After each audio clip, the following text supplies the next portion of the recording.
सभी साथियों को जय हिंद। मैं आपका साथी डॉक्टर अशोक शर्मा एक बार फिर से आप सब लोगों के साथ। आप समझ गए होंगे कि आज का ये सेशन किस बात पर होने वाला है। आरपीएससी ने सेकंड ग्रेड का सिलेबस जारी कर दिया है। आज की इस जो सेशन होगा इसमें हम चर्चा करेंगे कि नए सिलेबस का पुराने सिलेबस से कितना अंतर है, कौन कौन से टॉपिक्स नए जोड़े गए हैं, जो टॉपिक्स नए जोड़े गए हैं उनको इस ढंग से कैसे तैयार करें कि एग्जाम में वो हमें फायदा दें। हम नए टॉपिक्स को कैसे तैयार करें कि एग्जाम में हम बहुत अच्छे स्कोर के साथ सिलेक्शन ले सकें, इस पर आज हम चर्चा करेंगे। सेशन शुरू करने से पहले मैं आपको बता दूं कि जो भी candidates English grade first, English grade second, read English की ऑनलाइन तैयारी करना चाह रहे हैं, वे कैंडिडेट्स प्ले स्टोर से वीनस वर्ल्ड इस एप्लीकेशन को डाउनलोड कर लें। वीनस वर्ल्ड, यहां आपको सभी प्रकार की कोर्सेस उपलब्ध हैं, आप ज्वाइन कर सकते हैं। अब हम आज की चर्चा पे चलते हैं। सेकेंड ग्रेड का जो सिलेबस है वो नया क्या है और पुराना क्या है देख लेते हैं एक बार। ये जो ऊपर लिखा हुआ है यही लिखा हुआ है कि सिलेबस आरपीएससी ने जारी किया है, सेकेंड ग्रेड का सिलेबस है, ये सब चीजें लिखी हुई हैं। और अपन अब इस पे आते हैं पेपर सेकंड। पेपर सेकंड से क्या मतलब है? ये सब्जेक्ट वाला पेपर है, ये सेकंड पेपर से मतलब, क्योंकि फर्स्ट पेपर आपका जनरल नॉलेज का होता है, वो आप जानते हैं। इस सेकंड पेपर में यानी सब्जेक्ट के पेपर में एक एक बात को अपन डिटेल जानेंगे आज अच्छे से सारी चीजें। ये जो आपका पेपर सेकंड है इसका पहला पार्ट, पहले पार्ट में जो ग्रामर पूछी जाती है, जो पूछी जाएगी वो होगी secondary and senior secondary standard की 10वीं और 12वीं के स्तर की ग्रामर आप लोगों से पूछी जाएगी। पहले भी यही लाइन लिखी होती थी। इसमें कौन कौन से टॉपिक पूछे जाएंगे, इस सिलेबस की सबसे अच्छी बात यह है कि इसमें जो भी बात आपसे पूछेंगे उसको वेल डिफाइन कर दिया है कि ये चीज हम आपसे पूछेंगे। तो ये अच्छी बात है, सिलेबस अच्छा जारी किया है। मैं मानता हूं कि इस सिलेबस से जो भी आपकी अस्पष्टताएं थी वो दूर हो जाएंगी। बहुत अच्छे ढंग से सिलेबस को डिजाइन किया हुआ है, इसलिए तैयारी करने में हमें इसका फायदा मिलेगा। किसी प्रकार का कोई नुकसान नहीं होना है, ये हमारे फायदे का विषय है। देखिएगा, पहला जो ग्रामर वाला पोर्शन है उसमें क्या है, पहला टॉपिक जो आपका है वो है पार्ट्स ऑफ स्पीच का। कौन सा टॉपिक है बेटा? Parts of speech. पहले भी पार्ट ऑफ स्पीच पहला टॉपिक था, लेकिन पहले केवल पार्ट ऑफ स्पीच लिखा हुआ था, आगे ये नहीं लिखा हुआ था कौन कौन से पार्ट ऑफ स्पीच पे आपको फोकस करना है, जहां से आपको क्वेश्चन पूछे जाएंगे। यहां बताया हुआ है वो भी। पहला जो बिंदु है वो कौन सा? नाउन्स। नाउन को आपको ठीक से पढ़ना चाहिए। उसके बाद वर्ब्स, एडजेक्टिव्स, एडवर्ब्स, आर्टिकल्स।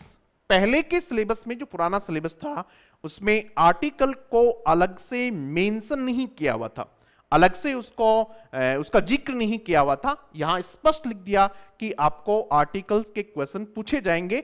हालांकि पहले भी पूछे जाते रहे पेपर्स में, आर्टिकल्स हम पढ़ते ही हैं, यहां अलग से दे दिया तो और भी बातें स्पष्ट हो गई। और क्या है? डिटरमिनर्स।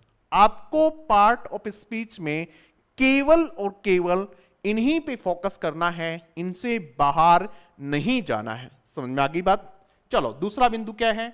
टेंस। क्या है बेटा? टेंस है। तो ये मैं तो इसको कहता हूं कि शाश्वत टॉपिक है।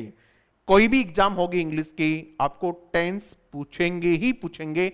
यहां भी लिखा हुआ है टेंस। उसके बाद में प्रेपोजिशंस, पहले भी था अब भी है, तो कोई दिक्कत नहीं होगी। उसके बाद में मॉडल ऑक्सिलरीज। क्या पूछेंगे आपसे? मॉडल ऑक्सिलरीज, यानी मॉडल्स के क्वेश्चन थे पहले भी अब भी हम लोग तैयार कर ही रहे थे, कोई दिक्कत नहीं किसी तरह की। उसके बाद में डिग्रीज ऑफ कंपैरिजन अलग से मेंशन है। ट्रांसफॉर्मेशन में भी पढ़ते हैं, लेकिन यहां अलग से मेंशन है degrees of comparison. Comparative, superlative degree, positive degree नहीं लिखा हुआ है, फिर भी हम उसको पढ़ते हैं, पढ़ना ही चाहिए, अदरवाइज आप चेंज कैसे करेंगे। ये भी हो गया। सब्जेक्ट वर्ब एग्रीमेंट, ये टॉपिक पहले भी था, अब भी है। जहां कहीं भी जनरल इंग्लिश की बात होगी, सामान्य इंग्लिश की बात होगी, सेकेंडरी और सीनियर सेकेंडरी लेवल की बात होगी, वहां आपको ये टॉपिक मिलेंगे ही मिलेंगे। आप मान के चलना, जब रीट का सिलेबस आएगा तब भी लगभग यही टॉपिक होंगे, क्योंकि अंग्रेजी का टीचर बनाएंगे तो ये तो पूछेंगे, स्वाभाविक सी बात है। Subject verb agreement, subordination and coordination, compound complex sentences, ये भी आपसे पूछेंगे कि कंपाउंड और कॉम्प्लेक्स सेंटेंस कैसे बनते हैं, सबऑर्डिनेशन से बनते हैं, कोऑर्डिनेशन से बनते हैं, कोऑर्डिनेटिंग कंजंक्शंस, सबऑर्डिनेटिंग कंजंक्शन, ये compound and complex sentences. Clear है? ये हम पहले भी पढ़ रहे थे, अब भी पढ़ेंगे।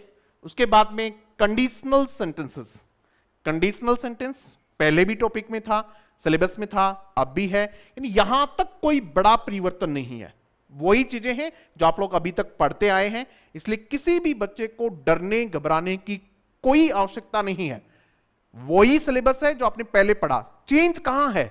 चेंज लिटरेचर वाले पोर्शन में है, उसको हम चर्चा करेंगे, वहां ज्यादा चेंज है। ट्रांसफॉर्मेशन ऑफ सेंटेंसेस, 10वां जो बिंदु है, ये पहले भी था। Affirmative, negative, interrogative, active voice, passive voice, direct, indirect, same चीजें, कोई दिक्कत नहीं है। फ्रेजल वर्ब्स पहले भी थे, अब भी हैं, तैयार करेंगे। प्रोवर्ब्स और इडियोमेटिक एक्सप्रेशंस, ये पहले भी थे, अब भी हैं। ये देखिएगा, ये एक नया टॉपिक जोड़ा हुआ है, कौन सा? Word often misspelled. पहले स्पेलिंग से रिलेटेड आपसे कोई क्वेश्चन नहीं पूछे जाते थे, तो ये जो बिंदु है पॉइंट 13, ये नया जोड़ा हुआ है, इसलिए इस पॉइंट को लिख लें, अलग से अपना कहीं भी मेंशन कर लें। ये पॉइंट अलग है, words often misspelled and confused. तो ये एक टॉपिक आपको अलग से करना होगा, स्पेलिंग वाला, और वे शब्द जो दिखने में एक जैसे हों लेकिन उनका मीनिंग अलग हो। ठीक है? इस प्रकार के जो शब्द होते हैं, जिस प्रकार से एक्सेप्ट है, एक्सेप्ट है, इस प्रकार के जो शब्द होते हैं वो आपको इसमें पूछे जाएंगे, जो अक्सर आप उनसे क्या होते हैं, इमिग्रेंट है, इमिग्रेंट है। ठीक है? इस प्रकार के शब्द जिनकी स्पेलिंग में थोड़ा सा अंतर होता है। ठीक है? Accept, ACCEPT, except, EXCEPT, except, ये इस प्रकार के जो हैं वो आपको पढ़ने पड़ेंगे। इस प्रकार के जो वर्ड्स हैं उनको भी आपको पढ़ना पड़ेगा। तो ये एक टॉपिक आपका क्या है, नया है, तैयार कर लीजिएगा, हो जाएगा आसानी से, डरने की कोई आवश्यकता नहीं है। लेकिन मान के चलिएगा एक बिंदु तो बढ़ ही गया, इसको आप अलग से अब तैयार करेंगे। उसके बाद में ये एंटोनिम्स और सिनोनिम्स पहले से था, कोई दिक्कत नहीं है। Phonetic transcription and word stress, ये भी पहले से था। तो इस पोर्शन में जो नया टॉपिक जोड़ा है वो कौन सा भाई? ये 13 वाला जो बिंदु है, words often misspelled and confused, इसको जोड़ा हुआ है। ठीक है? ये आप पे कहां से तैयार करेंगे? ये कहां से तैयार करेंगे? ये जो एसएससी की एग्जाम्स होती हैं, ये एसएससी में पूछा जाता है, तो आप वहां से इसको देख लीजिएगा, एक लिस्ट अपनी तैयार कर लीजिएगा। ठीक है? तो वहां से आप इसको देख सकते हैं। RS अग्रवाल की जो बुक है उसमें भी आप देख सकते हैं, बहुत सारी बुक हैं, हम इस पे बाद में भी चर्चा कर लेंगे। अब भाई सेकंड पार्ट जो इसका है ग्रेजुएशन स्टैंडर्ड का, उसमें भी चेंज है कुछ। क्या चेंज है देखते हैं। बेसिक सेंटेंस पैटर्न वही है, phrase analysis in terms of MHM, ये भी वही है। Clause analysis in terms of SPOCA, ये तो सेम है। उसके बाद चेंज क्या है वो देखते हैं। रीडिंग कंप्रहेंशन एंड वोकैबुलरी, ये भी पहले था, जो अनसीन पैसेज आता था वही है। एक चेंज और है इसमें, वो क्या है? Poetry appreciation. क्या है भाई? पोइट्री एप्रिसिएशन, नोट कर लो इसको कहीं भी। पोइट्री एप्रिसिएशन के क्वेश्चंस आएंगे। कैसे क्वेश्चन आएंगे? दे जिस प्रकार से पोइट्री का कोई भी एक स्टिंजा आपको दे दिया जाएगा। क्या किया जाएगा? एक स्टिंजा आपको दे दिया जाएगा, और उस स्टिंजा से 2 स्टिंजा भी दे सकते हैं, यानी कोई छोटी पोइम भी दे सकते हैं। और फिर जो क्वेश्चंस होंगे नीचे वो पोइम से रिलेटेड होंगे। पोइम से रिलेटेड कैसे? उसमें किस प्रकार का थीम दिखाई हुई है, यानी किस प्रकार का सब्जेक्ट मैटर उसका है, कौन से सब्जेक्ट पे लिखी हुई है ये पूछ सकते हैं, कौन से फिगर्स ऑफ स्पीच हैं ये पूछ सकते हैं, किस प्रकार की राइमिंग स्कीम है ये पूछ सकते हैं। तो यानी ये पोइट्री का अप्रिसिएशन जो भी है वो इसमें आपसे पूछा जा सकता है। तो ये भी एक अच्छा बिंदु जोड़ा है। आप लोगों को अब मजा आने वाला है निश्चित रूप से तैयारी करके। अच्छे अच्छे बिंदु 2-3 इसमें जोड़ दिए गए हैं, बहुत अच्छा लगेगा आप लोगों को। जो पढ़ने वाले विद्यार्थी हैं उनको निश्चित रूप से इससे फायदा होने वाला है। जो बच्चे बहुत सिस्टमेटिक ढंग से पढ़ रहे हैं, वे बच्चे जो वास्तव में ऑथेंटिक चीजें पढ़ रहे हैं, उनको अब मजा आने वाला है। और जो बच्चे अब तक अपना सिलेबस ऑलमोस्ट कर चुके हैं, वो इनको करने में 10 दिन लगाएंगे, बस 10 दिन में ये भी उनका हो जाएगा। तो बाकी बच्चों से बहुत आगे रहेंगे वो, और निश्चित रूप से एक अच्छी स्थिति में होंगे। तो ये समझ में आ गया अभी पोइट्री अप्रिसिएशन में क्या है आपका। उसके बाद में इसमें अपन देखते हैं, ये अपना यहां तक हो गया था, पार्ट 2 में 5 पॉइंट तक हो गया था। अब अपन आते हैं पॉइंट नंबर 6 में, an acquaintance with literary form and devices. Literature वाले पोर्शन की बात कर रहे हैं। An acquaintance with literary forms and literary devices. Literature का portion, literary forms, literary terms. पहले सिर्फ इतना लिखा हुआ था कि लिटरेरी टर्म्स, कहीं से कुछ भी पूछ सकता था अगला।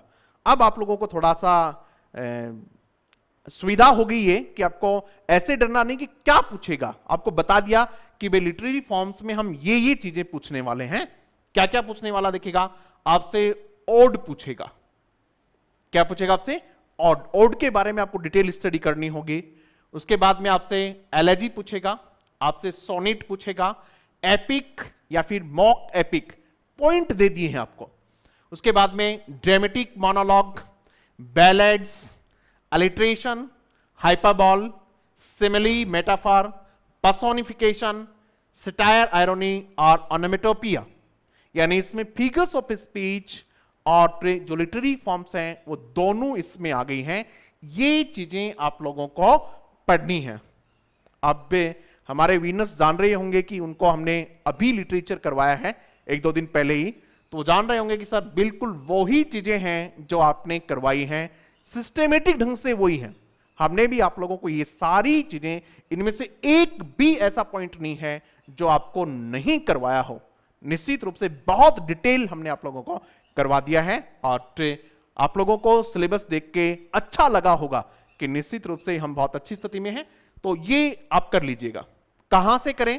क्योंकि लिटरेचर पे मार्केट में बुक्स नहीं है, सिलेबस के हिसाब से मार्केट में बुक नहीं है। तो बेटा आप लोग मेरी book Venus handbook of English literature, literature वाले पोर्शन को बहुत अच्छे से कवर करती है। Venus handbook of English literature, Venus handbook of English literature, इस नाम से Venus handbook of English literature, इस नाम से आपको doctor Ashok Sharma, Venus handbook of English literature, doctor Ashok Sharma, इस नाम से आपको मार्केट में बुक मिल जाएगी। ठीक है। और इस बुक में हमने बहुत अच्छे ढंग से लिटरेचर वाला जो पोर्शन है उसको बहुत शानदार ढंग से तैयार करके दिया आपको। उस बुक की विशेषता यह है कि उसमें 1500 ऑब्जेक्टिव क्वेश्चंस भी हैं और हर एक क्वेश्चन की डिटेल एक्सप्लेनेशन है। थियरी तो है ही है, ऐसा नहीं सिर्फ ऑब्जेक्टिव क्वेश्चंस नहीं है, थियरी तो है ही है, उसमें हर एक चीज को विस्तृत रूप से पढ़ाया हुआ है सब्जेक्टिव रूप से। उसके बाद उसमें जो पुराने क्वेश्चंस हैं कहीं भी आए हों, चाहे वो अपने आरपीएससी ने पूछे हों, चाहे वो केवी में पूछे हों, चाहे वो नेट सेट में पूछे हों, इस प्रकार की 1500 क्वेश्चंस आप लोगों को उसमें मिलेंगे। तो आप पे ये पूरा मैटर आपको उस बुक से बहुत अच्छे ढंग से क्लियर हो जाएगा, इधर उधर देखने की आवश्यकता ही नहीं है। चलो अभी आगे देखते हैं। An acquaintance with major literary पेड्स, पूरा लिटरेचर कवर हो जाएगा उसमें।